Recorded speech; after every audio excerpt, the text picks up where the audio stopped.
In this video, I'll be showing you how to fix your AirPods Pro 3 only one side working. It's a very simple method, so if you find this video helpful, be sure to drop a like and subscribe.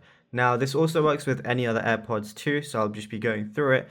But let's say, right now they're both 100% charged, but let's say one of them wasn't fully charged. This could literally be because one was in the case for a longer amount of time. So what you basically just want to go ahead and do is once you plug it in, as you can see, it shows the left and right being 100% for me. This is because I make sure to charge them at the same time. So if you aren't charging them at the same time, that's what you basically have to do because one of them might be dead. So what I'd recommend doing if you find that one of them isn't working is just putting them both in the case and then just waiting for it to finish charging. It's going to finish charging when the symbol lights up green. So just use the USB-C connector and then fully charge it. Now, another thing I would definitely recommend doing is going over to your Bluetooth settings. So I'm going to go to them right now.